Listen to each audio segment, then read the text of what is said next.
नमस्कार दोस्तों। अब जो लेक्चर है वो हम बुक स्टार्ट करने जा रहे हैं और जिस बुक को हम स्टार्ट करने जा रहे हैं वो है हमारी आउटलाइन। तो आज मैं आपको इस लेक्चर के अंदर वो सारी डिटेल्स बताऊंगा इसके बारे में कि ये जो बुक है इसमें कौन कौन से टॉपिक है, इसके साथ वाली बुक कौन सी है। वैसे तो मैं आपको पहले वाले लेक्चर में ये सारी बातें बता चुका हूँ कि भाई कौन से पेपर में कौन कौन सी बुक है, लेकिन अब हम पर्टिकुलर एक बुक स्टार्ट करें तो उसके बारे में हम बात करेंगे।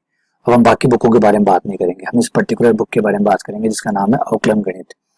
तो डॉक्टर गोखरू ने लिखी हुई बुक है, ये नवकार पब्लिकेशन है।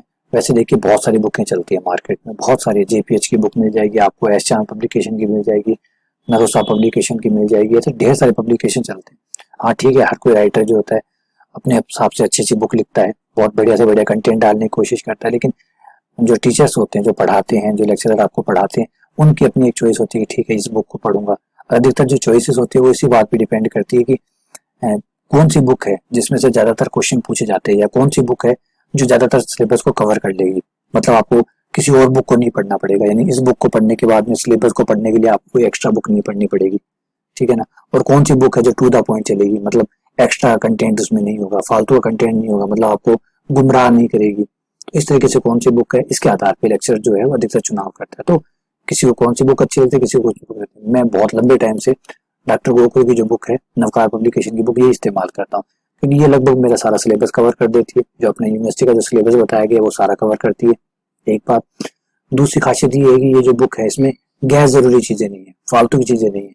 अदर यूनिवर्सिटी का जो मैटर है वो उसमें नहीं डाला गया, इसमें बीकानेर का है तो बीकानेर यूनिवर्सिटी का ही मैटर है।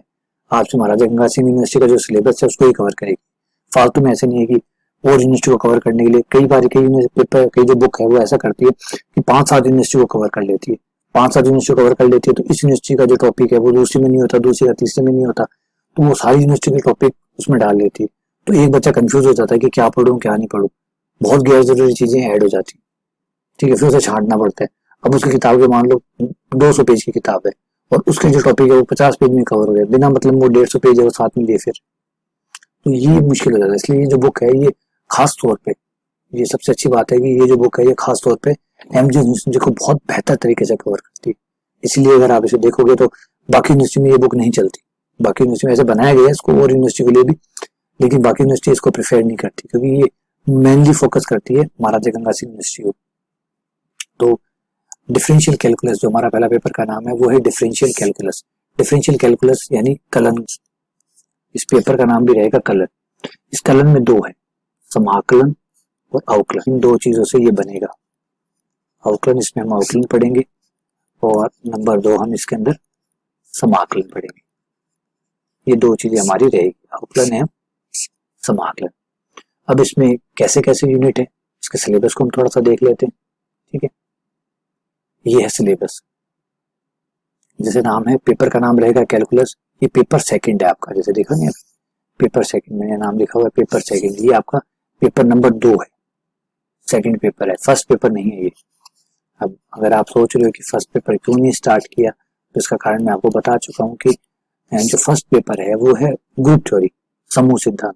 अब समूह सिद्धांत जो है बिल्कुल एकदम नई चीज होगी आपके लिए, और एटलीस्ट आप कॉलेज में आए हैं तो पहले सबसे पहली जो जरूरत होती है आपका विश्वास पैदा करने की। फॉर एग्जाम्पल जैसे क्रिकेटर जो होता है वो जब पिच पे जाता है, शुरुआत में जब खेलने जाता है तो पहले वो 1-2 बॉले 3-4 बॉले वो प्लेड करता है, डिफेंस करता है, पिच को समझता है, उस बेसिक बातों को पहले वो समझने की कोशिश करता है कि वो कहाँ खेल रहा है, किस ग्राउंड में खेल रहा है, इसकी नमी कैसी है, हवा कैसी है, इसकी पिच कैसी है, वो पूरी बॉल कैसे आ रही है बैट के ऊपर, वो सारी चीजों को समझता है। तो वो पहली जो 2-3 आवर है वो उस आवर में निकाल देता है।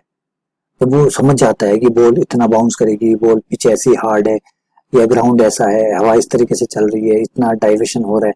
तो जब सब चीजें समझ जाता है तो फिर वो अपने मूल तरीके से खेल पाते हैं। तो कुछ ऐसा भी हम यहाँ पे भी कर रहे हैं, हमें 6-6 बुक्स पढ़नी, कोई 1-2 बुक्स की तो बारी सबकी आनी है। ये तो है नहीं कि पेपर फर्स्ट नहीं कर रहे हैं तो पेपर फर्स्ट की बारी नहीं आएगी, बारी तो सबकी आएगी। तो पहले हम अपने आप को कॉन्फिडेंस को लाना चाहते हैं, हमारा जो कॉन्फिडेंस है उसे गेन करना चाहते हैं। तो आउटलाइन से अच्छा नहीं हो सकता, क्योंकि आउटलाइन तो आपने पिछले 2 सालों से पढ़ रहे हैं। 11वीं में भी आपने थोड़ा बहुत आउटलाइन पढ़ा है, 12वीं में थोड़ा बहुत आउटलाइन पढ़ा, तो आउटलाइन आप लगातार पढ़ते आ रहे हैं, तो इसके प्रति थोड़े से आप फेमिलियर है। तो क्यों नहीं इस फेमिलियर चीज को आगे बढ़ाया जाए। तो मैंने यही किया, मैं आउटलाइन से स्टार्ट कर रहा हूँ ताकि आपका थोड़ा सा फेमिलियर पार्ट जुड़ा रहे, आपको ऐसा ना लगे कि आप कॉलेज में एकदम नई जगह आ गए। वरना अगर मैं ग्रुप थ्योरी कराऊंगा तो आपको लगेगा कि हमने 12वीं तक पढ़ा था वो क्या पढ़ा था, ग्रुप थ्योरी तो एकदम मतलब ये तो कभी हमने सोचा नहीं है, देखा ही नहीं है, ये कहाँ से आ गया। तो इसलिए ऐसा ना लगे, एक बार आप पिच पे एडजस्ट हो जाएं, सेट हो जाएं, उसके बाद तो फिर बाउंसर आनी है। चिंता मत करिए, बुक बहुत टफ है, ऐसे नहीं है कि सारी सारी आसान है, इजी है, नहीं है। कुछ बुकें इजी है, कुछ बुक बहुत ही खींच के, जैसे निर्देशांक ज्यामिति है बहुत खींच के आएगी, सदिश कलन है बहुत खींच के आएगी, ग्रुप थ्योरी है, समूह सिद्धांत है वो बहुत खींच के आएगी। तो बुक्स बहुत टफ है, कॉलेज में इजी नहीं मिलती, लेकिन इसीलिए कहें पिच तो है वो हार्ड है, टफ है, जो भी है, लेकिन बैडमिंटन को तो खेलना ही पड़ेगा। तो इसलिए पहले वो पिच को समझ जाए तो थोड़ा सा आसान हो जाए परिस्थितियों में। तो इसी आधार पर चलिए, पहले जैसे मैंने बताया था कि आपको पूरा पेपर जो है, पूरा पेपर 3 यूनिट में, ये जो टोटल 5 यूनिट है, 5 यूनिट में से जो पहले 3 यूनिट है, यूनिट 1, यूनिट 2, यूनिट 3, ये तीनों के तीनों आउटलाइन के, यहाँ तक आपका आउटलाइन की जो बुक है वो कवर करेगी। पहले 3 यूनिट आपके आउटलाइन की बुक कवर करेगी। फिर चौथा और पांचवा यूनिट जो है ये आपके जो समाकलन वाली बुक है, नवकार पब्लिकेशन वाली, ये बचे हुए टॉपिक, बचे हुए यूनिट जो है आपको वहां मिलेगी समाकलन। तो पहले हम ये वाले 3 यूनिट करेंगे आउटलाइन के, उसके बाद जब ये पूरे हो जाएंगे तो हम समाकलन के यूनिट करेंगे।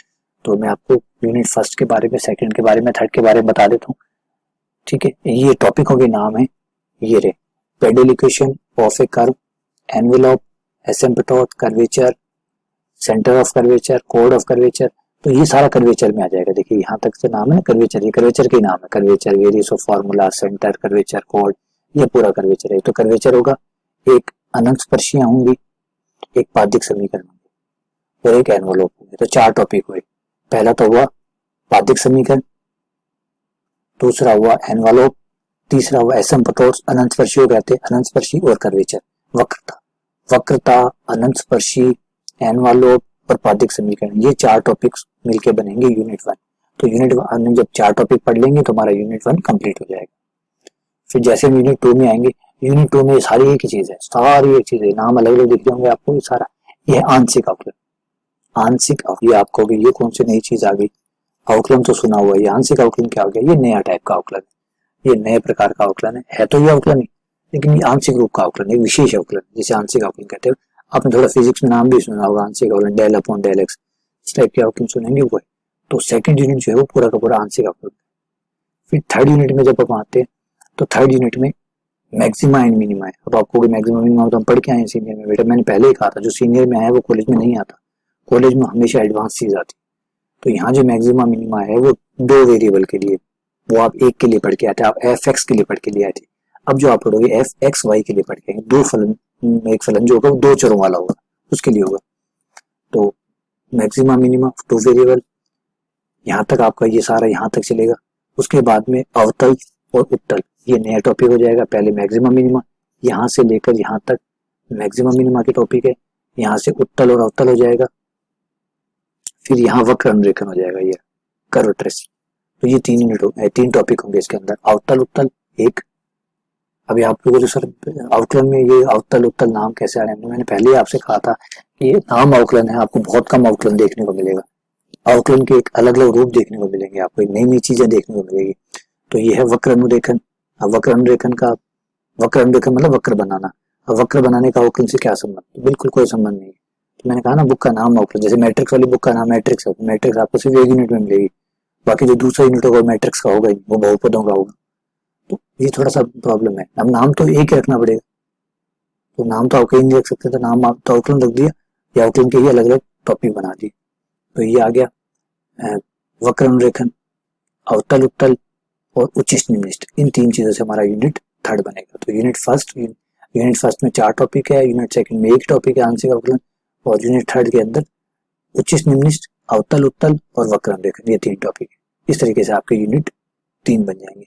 उसके बाद जब समाकलन हम करेंगे तो हम समाकलन के बारे में बात करेंगे, ठीक है। तो मैं आपको यहाँ लिखा दूं कि यूनिट फर्स्ट में कौन कौन से टॉपिक है। यूनिट फर्स्ट में जो टॉपिक है उनके नाम है, नंबर 1 पाद्यिक इक्वेशन यानी पाद्यिक समीकरण, नंबर 2 वक्रता, नंबर 3 अनंत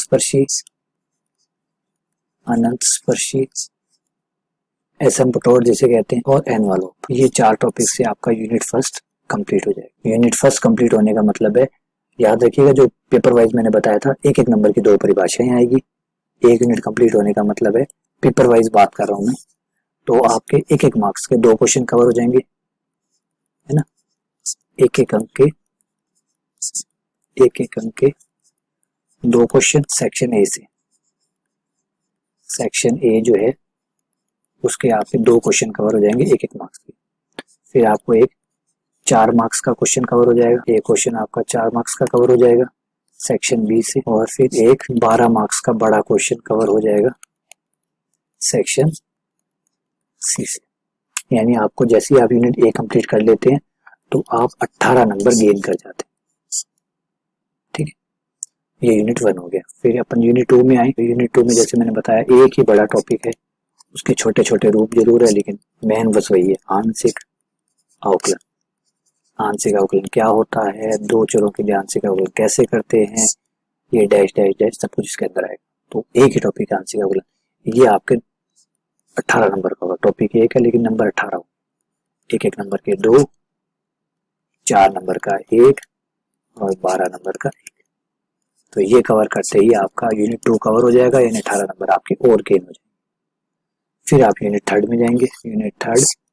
यूनिट थर्ड में आपको जो टॉपिक मिलेंगे वो मिलेंगे उच्चिष्ट एवं निम्निष्ठ, तलता अवतल, जिसे विचित्र बिंदु कहते हैं, विचित्र बिंदु। और नंबर 3 है वक्र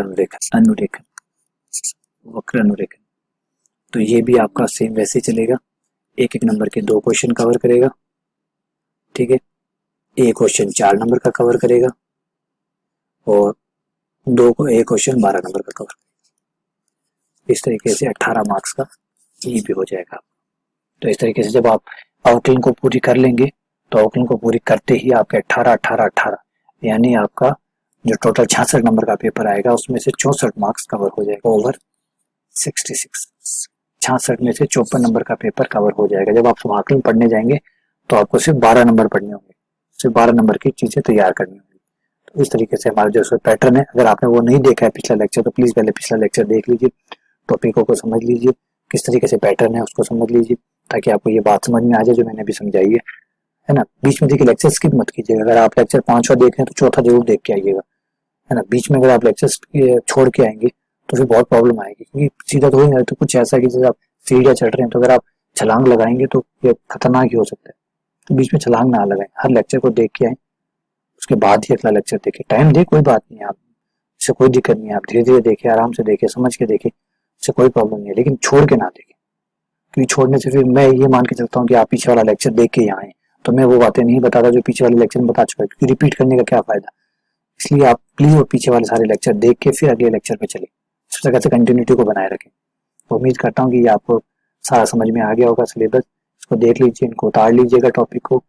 ठीक है, नोट्स बनाने की आपको ज्यादा जरूरत है नहीं, क्योंकि जो वीडियो है ये आपके साथ रहेंगे। ठीक है ना, तो आप बस वीडियो लगातार देखते रहिए, जो चीज भूल जाए उस वीडियो वापस देख ले, बार बार रिपीट करके वीडियो को देखते रहिए। तो उम्मीद करता हूँ कि ये बातें आपको समझ में आ गई है। फिर भी अगर आपको कोई प्रॉब्लम आए तो मुझे बता दीजिए। तो अगले लेक्चर में हम हमारा जो यूनिट है उनको स्टार्ट करते हैं। हमारी जो यूनिट है उनको पढ़ना 1 बाय 1 एक यूनिट को पकड़ेंगे। सबसे पहले हम यूनिट 1 को स्टार्ट नहीं करेंगे, हम यूनिट 2 को स्टार्ट करेंगे, आंशिक अवकल समीकरण को, क्योंकि यहाँ पे अवकलन है तो आपको उसके बारे में थोड़ा बहुत पहले से पता है, तो अच्छा लगेगा कि आपको जो पता है वहीं से स्टार्ट करें। तो हम यूनिट 2 से स्टार्ट करेंगे, फिर यूनिट 2 स्टार्ट करने के बाद फिर यूनिट 1 पे आएंगे, फिर यूनिट 3 पे आएंगे। करेंगे सारी है, फिर क्या फर्क पड़ता है। पेपर में जैसे आप पेपर में जब जाते हैं तो कौन सा क्वेश्चन पहले करते हैं कौन सा बाद में करते हैं, क्या फर्क पड़ता है, करने तो आपको सारे ही। तो वैसे ये जो यूनिट हमें चूज करनी है तो अच्छा है कि हम थोड़ा सा फैमिलियर यूनिट से स्टार्ट करें, अवकलन से स्टार्ट करते हैं। इस यूनिट से स्टार्ट करके फिर हम धीरे धीरे 1st और 3rd पे भी आ जाएंगे। चलिए, धन्यवाद बहुत बहुत। और अगर आप कोई भी प्रॉब्लम आए तो ये एक चीज याद रखिएगा, मैं आपको समझाता हूँ कि अगर आपको कोई भी प्रॉब्लम आए तो आप मुझे व्हाट्सएप पे मैसेज डाल दीजिएगा। मेरे व्हाट्सएप नंबर ले लीजिएगा, आपको मैं व्हाट्सएप नंबर यहाँ लिख देता हूँ, ये मेरे व्हाट्सएप नंबर है, आप व्हाट्सएप कर दीजिएगा या आप मुझे फोन करके बता सकते हैं, या फिर आप जो ऐप है उसके चैट बॉक्स में डाल दीजिएगा। कई जगह हैं आपको करने की। आपका जो खुद का ये जो आउटलाइन वाली जो बुक है इसका अपना खुद का ग्रुप है, आप उस ग्रुप में डाल दीजिए। बहुत सारी जगह हैं आपको जहाँ पे आप बता सकते हैं कि आपको ये प्रॉब्लम है, तो वो जो प्रॉब्लम है उसको मैं जल्दी से जल्दी आपको सॉल्यूशन करके भेज दूँ, या फिर अगले लेक्चर में जब अगला लेक्चर लूंगा तो उससे पहले वो जो डाउट है उसको क्लियर करके फिर नया लेक्चर स्टार्ट करूंगा। तो इस तरीके से मैं करता हूँ। बाकी फिर भी अगर आपको डाउट बने रहते हैं तो हम लाइव क्लास लेंगे, जो अभी ये जो वीडियो चल रहा है वीडियो सिर्फ आपको पढ़ाने के लिए, बाकी डाउट को क्लियर करने के लिए लाइव क्लासेस है। लाइव क्लासेस के अंदर हम ये सारे डाउट्स क्लियर करेंगे। जैसे 1 यूनिट पूरा होगा, 1 घंटा पूरा होने के बाद जितने भी डाउट्स होंगे उसके लिए लाइव क्लास लगेगी। लाइव क्लास में आप आएंगे, ठीक है। अगर आप लाइव क्लास नहीं ले पाते, कई जन सोचते हैं लाइव क्लास ना ले पाए तो वो जो लाइव क्लास है वो रिकॉर्ड होकर वही लेक्चर के रूप में सबमिट हो जाएगी आपके उस कोर्स के अंदर, तो आप बाद में भी देख सकते हैं, है ना। थोड़े दिनों बाद भी अगर देखना चाहे तब भी आप उस लेक्चर को देख सकते हैं। हाँ, आप लाइव क्लास में रहेंगे तो आप खुद के डाउट जो है वो पूछ पाएंगे, ऑन टाइम पूछ पाएंगे, सर ये कहाँ से आया, ये कहाँ से आया। तो अगर आप लाइव क्लास में नहीं रहेंगे तो वीडियो रिकॉर्ड हो जाएगा, तो फिर आप वीडियो में तो नहीं पूछ सकते कुछ कि क्या हुआ। लाइव क्लास में आप पूछ सकते हो कि ये कहाँ से आया, ये कैसे आया, तो वो चीज़ें इसमें रहेगी। तो आप देख लीजिएगा, कोई प्रॉब्लम हो तो जरूर बताइएगा, डाउट्स मत रखिएगा बिल्कुल भी किसी चीज़ को लेके। कोई भी शंका, कोई भी कुछ ऐसी चीज़ हो जो आपको लगे कि ये क्या है, ये कैसे है, वो सारी डाउट्स मैं आपके क्लियर करके चलूंगा, ठीक है। चलिए, बहुत बहुत धन्यवाद आपका।